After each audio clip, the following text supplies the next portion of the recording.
Well, I'm here with James Taylor, and want to have you guys get to know James. And so, James, let's start off. Kind of give us a little bit of how you grew up and how you got in the crane business. Well, it was an easy route there. Grew up on a farm, always been fascinated with equipment, and this is something that a lot of people don't know. But I had a 2-year scholarship fully paid to Martin with the opportunity to be transferred to Knoxville after 2 years to play football. And my daddy worked for a company in Jackson that had two big cranes, I thought at the time. We had a 10-ton National and we had a 20-ton P&H. And so something was said about college, and my daddy said, I don't know why you would waste that time. I said, well, I really love playing football. He said, you'll make more money and enjoy this more than you'll ever enjoy anything else in your life. He said, you're a around equipment kind of guy.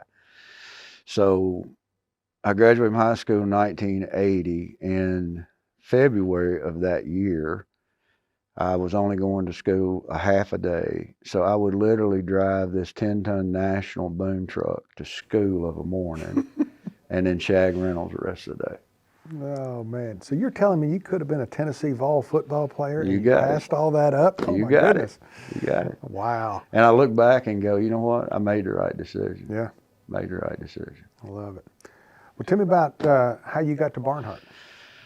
Interesting story, and you can relate to this. So in those days, there were a guy in Union City had a 35-ton crane, and then there was Memphis, and y'all had the 115-ton Grove. And Dub came up and did a couple jobs for the company I was working for, and fascinated me with that crane because I'd never seen anything that big, and to be honest, thought I'd never seen anything bigger than that. And then the opportunity came up for the Pyramid. Mm. So I thought, there'll never be a job that big that I could be a part of. And so that's what persuaded me to come this way, and then came down and met with you, and that's another whole set of conversations. But Well, great. Well, I'm really glad that you I've got en- attracted because you've been a huge part of the company. Give us a little bit on your career here and how that progressed. wow. Started here running, I hired in to run a 40-ton Grove. We had two at the time, an A and a B. And I don't know if JT seen it or if I just was not smart enough to keep my mouth shut. So it went from being a 40-ton operator to messing around moving all the lattice boom cranes to being machinery mover to being a truck driver. And then we bought A-Cuff out, and I ended up driving that 9-axle Talbot everywhere it went. Uh, and then I'm going to say, I guess in 94, this one is probably something everybody should hear. So in January of 94, I went and told Alan that I was leaving the company in September. I had an opportunity to start my own business, and there was a 35-ton crane up in Columbia, Tennessee that I had my eyes on. While I'm still working at Barnhart, that crane showed up at Barnhart. I was pursuing that same crane, Huh. and you bought it out from under me. Sure, it was a coincidence. So the funny thing was, though, when I left, and he got his opportunity, your daddy was the last person I spoke to when I left. And your daddy stood in the parking lot and he told me, and you know, your daddy was quite man in a lot of ways. Yeah. He looked me straight in the eyes and he said, you'll return my prodigal son. And so when you brought him out to Wyoming for that 30-minute visit, yeah, he managed to find me and say, I told you. And that's all he said. Well, we are so thankful that you came back. So you were gone for about 6 or 7 years? About 6 years. Yeah. Ended up selling my business to my brother-in-law. It's really odd how I got back. I had sold out to him and I had bought into a steel erection company, and I was managing it. I was up at Procter & Gamble in Cape Girardeau, Missouri. Had just spent 2 hours in a meeting getting screamed at about deck wells and guys not tying off and qualities of wells and bolt connections.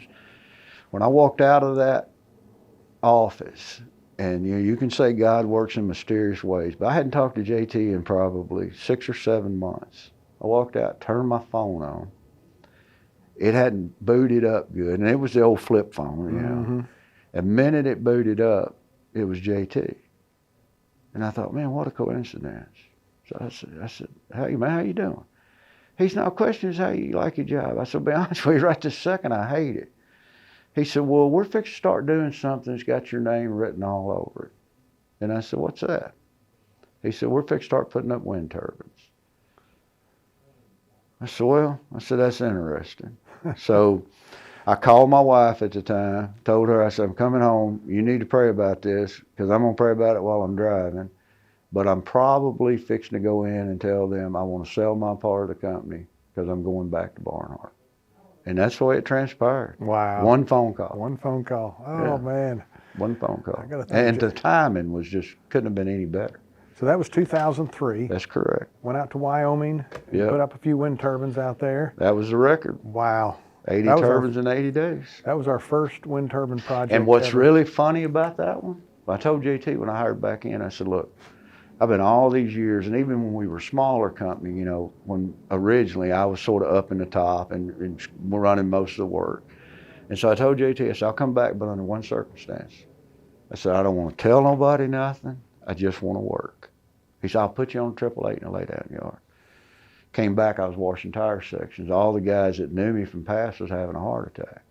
Well, before it was all said and done, they pulled Barney out. Well, first of all, the guy that was putting the blades in was having trouble, so I had to go run the blade crew. Then Barney had to leave, so I had to go take the blade crew and Barney's crew. Then Rick Alonzo had to leave, and now I got the whole job site. So from not doing anything to running the whole thing, me and Dave Jorgensen. You're a natural leader, and leaders just start leading, and so appreciate your willingness to do it. Talk a little bit to the young guy that's thinking about, is this a good career? Is this something that they should do? Who would be who would you advise to come and be part of this company? I would say anybody that enjoys working, gets gratification and satisfied with work, and it's just amazing the stuff you get to do. Put the work on one side, put what the company is on the other side. And if you want to work hard and you want to go from running a 40-ton crane to sitting in the senior leadership group, the doors are open. You just got to open them. Yeah. You just got to want to open them. They're here. I've made a great living. I've had fun. There's no telling how many friends I have made along the way. Made a few enemies, I'm sure. But there's been 2 James Taylors at this company, and I think you're very aware of that. There was a time when I thought that people had to be bossed, they had to be yelled at, they had to be drugged, they had to be talked hateful to, and so I couldn't get over that. And so in 2010, God decided that he would make me get over that, and I would stop and I would listen, because he'd been trying to tell me, but I wasn't listening. So in 2010, Labor Day weekend, I got diagnosed with leukemia, and they gave me 3 days to live. And the first 18 days of that, every morning I would ask God why. On the 19th day, and I know it just as if it happened yesterday, I woke up that morning and said, why not me? Why not me? You're nothing special. And I would have told you that when we were doing wind, I would have told you those guys would have fell flat on their face. They actually did better. And it opened my eyes to realize that what you had always said was true. I was being a leader, but not a servant leader. I was dragging people, and I was probably crushing people. And I don't want anybody to have to get to that point where God had to put me flat on my back for me to hear it. But I'll go to my grave knowing that's why he did it. Wow. And it changed me, and I know you've seen that change. Yeah. Not that I don't fall back that way occasionally, but I catch myself. and I go back and apologize, which I used to wouldn't have done. But it's a great industry. It's fun. I mean, the stuff that I can say I've done, it's just very few people can sit in a room and say they've done the stuff I've done or been a part of. Mm. I So mean, God kind of put you on the bench. How long were you battling that? 7 months. 7 months of leukemia. 7 months. 7 months. Then, remember, I got out of the hospital, came back to work, and they found a tumor. I had to go back and have my intestines taken out. So, You've seen a lot more hospitals than the average bear. yeah, And, I have. all right. And the most nervous I've ever been was when I had to have my intestines taken out. This man came to the hospital while I was still under drugs in the room. And the next morning, I called everybody I could think of. I said, guys, I'm sorry. Alan was in here yesterday. I was still you under. got the whole truth. I got the Yeah, whole I said, truth out of there's you. no telling what I told him. I am sorry. I apologize. If he comes to y'all about something, I said, there's no telling what I said. I said, I didn't even remember him being here. And I learned more in that hour than I ever have. Right. Oh, goodness. I would talk a little bit more about being a servant leader. You know, it's one of the, we just added that to our core values. It's always been kind of part of our DNA. Some people struggle with that. I think there was a time when that was not your natural It was not. bent. Talk a little bit about why that adjustment is worth making. Because instead of impacting my own life, I could probably, off the top of my head, probably tell you 20 guys for sure that by serving them instead of pushing them, I've watched them come up through the company. And I think had I kept being the leader I was, I didn't care. Yeah. And I think if you can get in your heart that it's more important for the guy sitting next to you to be successful than it is for you to be successful, I think you got it. I think it works. Now, for you, does that pretty much mean you're pretty much always nice to these guys, No. saying nice things, being encouraging and all the time? Tell me about that. No, what it looks like for me, I think, is being rough still sometimes, but being man enough to go tell them why I was rough with them. And maybe it's because I thought they were putting themselves in a bad spot. The thing that's probably been the most blessing from me as I've chose to do it more and better is being able to be the ear. And the ear is just, guys want to complain about stuff. They don't want nothing done, but they need a place to get rid of it. And I'm glad I can play that role in the company. Yeah. And I would say that's probably my role in the company now. As things have transpired, like I told you yesterday, I hear some of the good things, but if anything bad happens, I'm going to hear it. Yeah. I'm going to get the phone call, which is good. James, you have helped me so much understanding the guy in the field. Well, I appreciate that. And talk a little bit about that. What blind spots do you see maybe some guys in the office might miss about a guy in the field? And how would you encourage them to, we want to be one team. Right. And we want to work together well.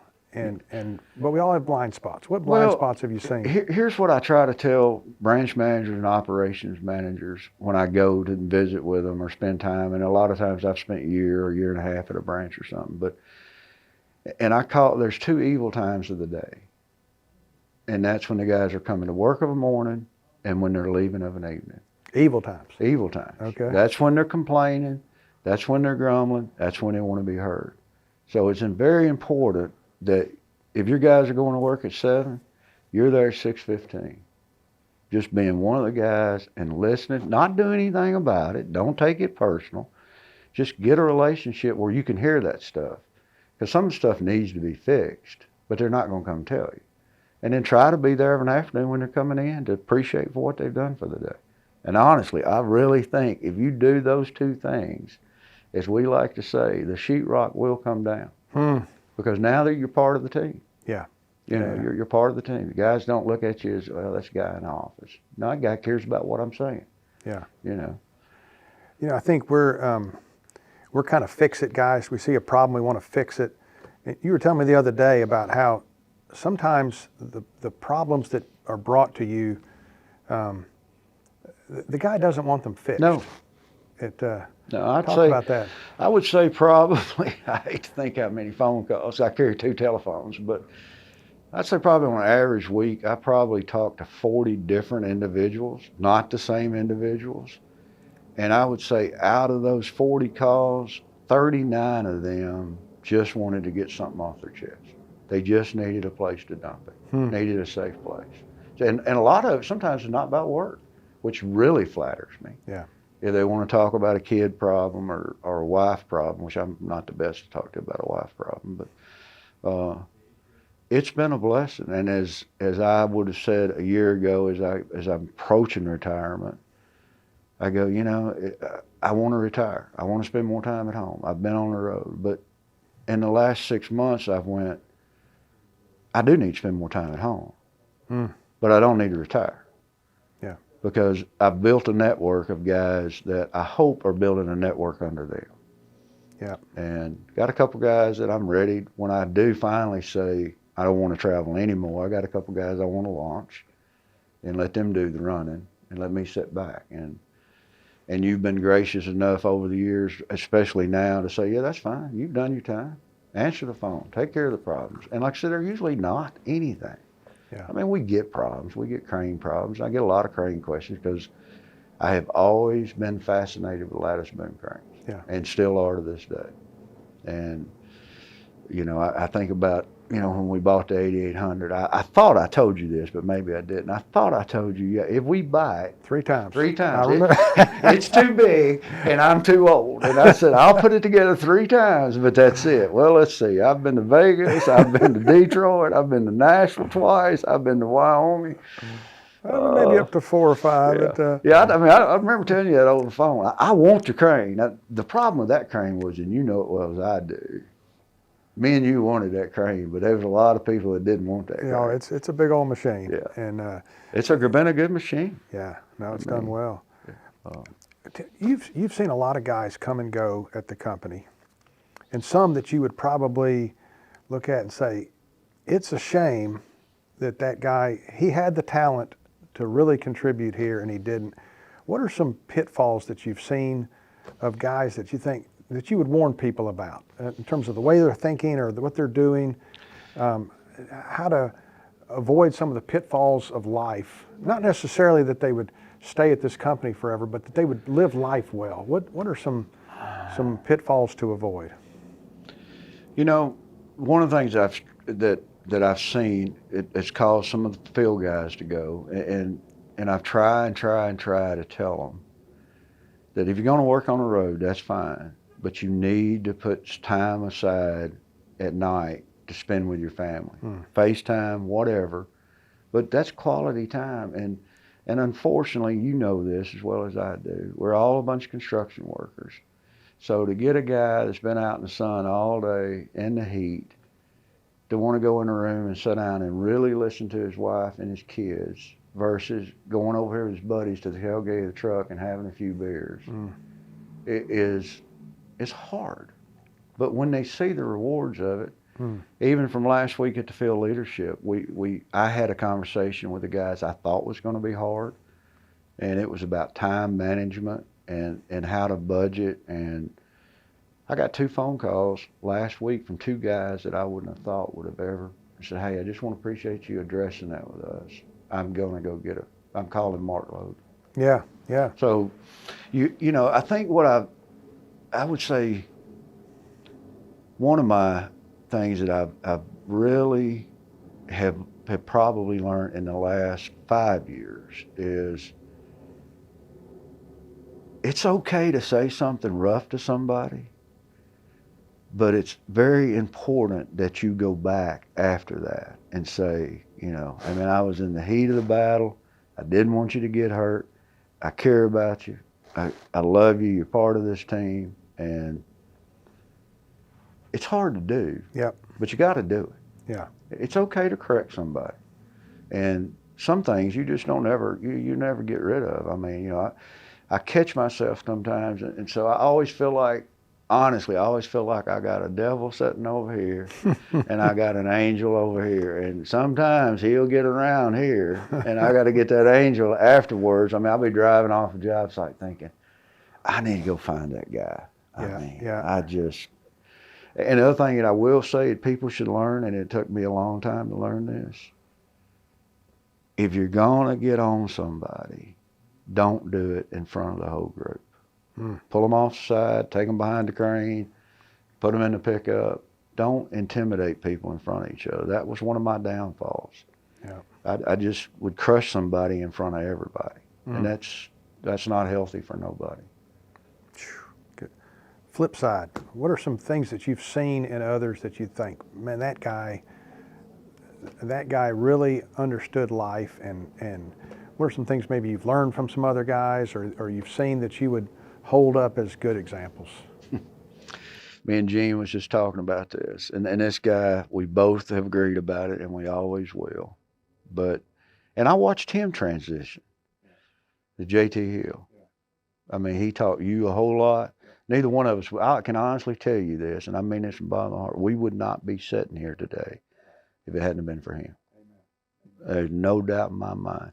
And he was rough on us and tough on us, but he always put his arm around you after the fact. Make you feel that tall. But he always came back. And as he got older, he got better because I think pressure went away from and he, God, I mean, how many people's life that man has changed. Probably the best Christian guy I've ever been around. Yeah. Because he doesn't talk about it. He lived it. He lives it. He lives it. He'll never bring it up. He never brought it up. Never heard him say a word about it. But you knew it. You could tell it. You could see it in it. Yeah. You knew it.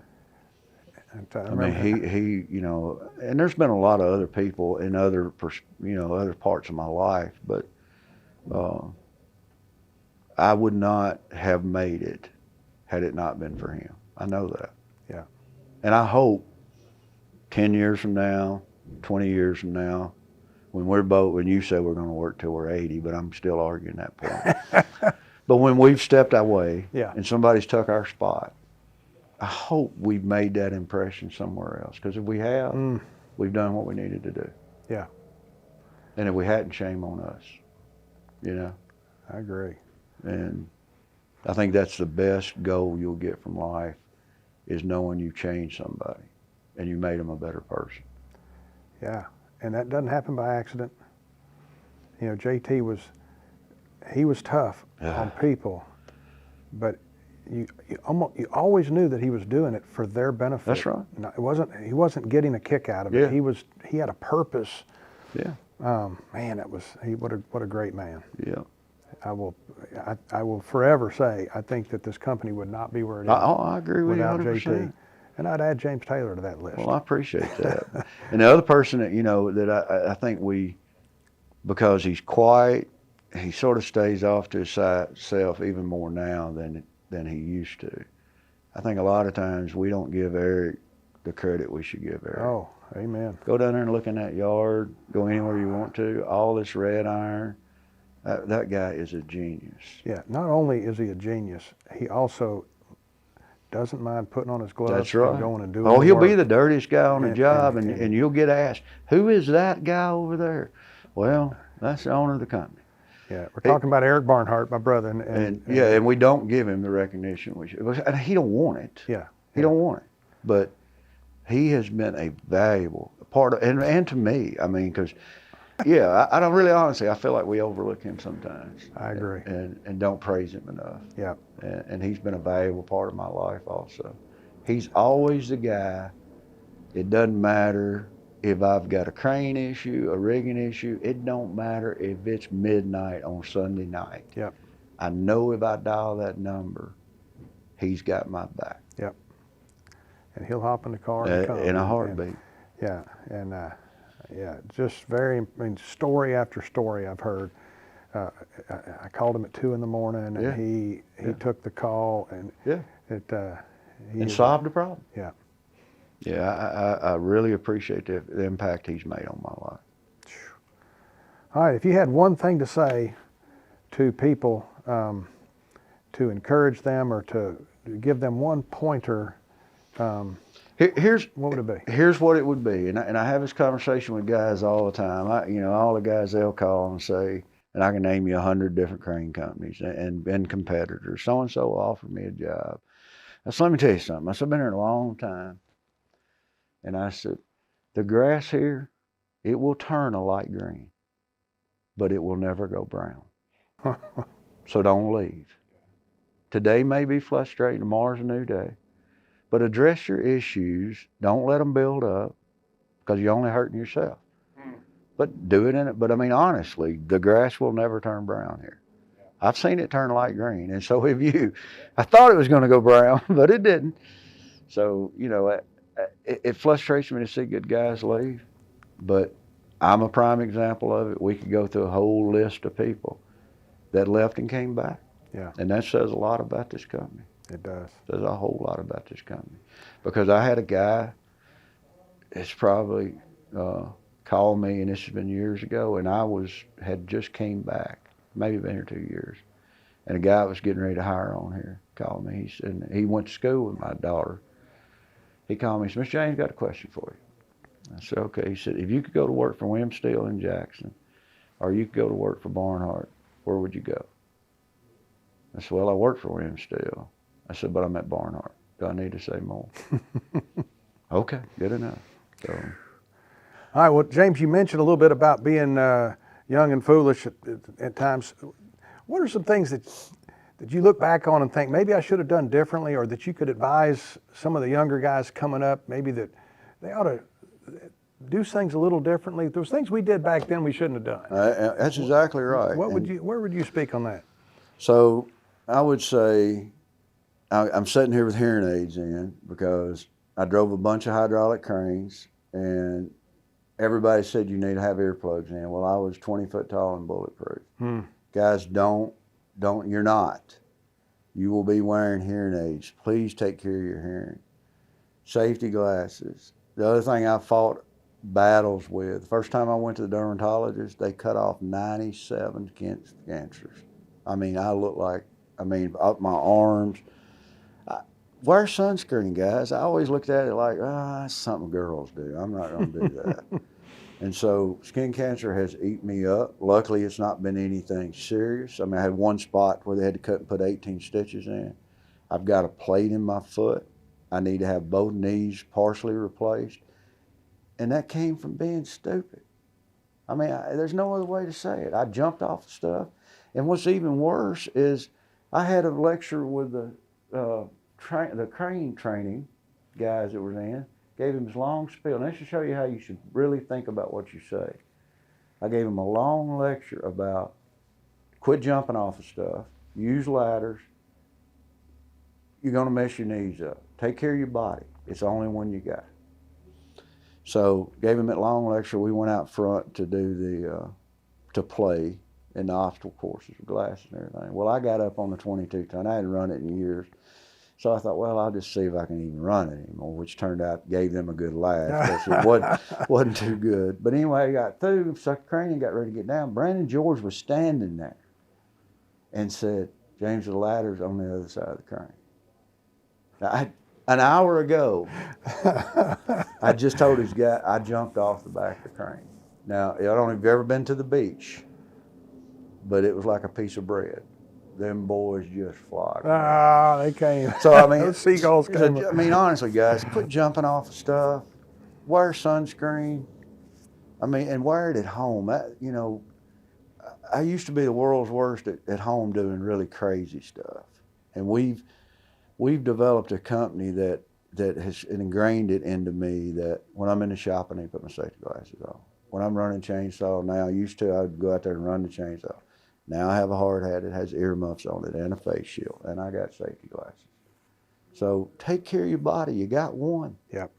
You got one. I remember we used to have some macho guys that pick up a 400-pound headache ball, and several of them ended up with back surgeries and stuff. And like, get some help, guys. And we've got the stuff to use, and if you don't have it, ask for it. Yep. I mean, honestly.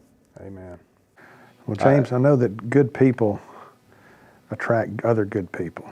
We've got a bunch of good folks. And we've got a bunch of good folks, and you're at the top of that list. Well, I appreciate and that. Thank you so much for not only the work that you've done, but the people that you've developed, the people that you've attracted, the people that you've called to the next level.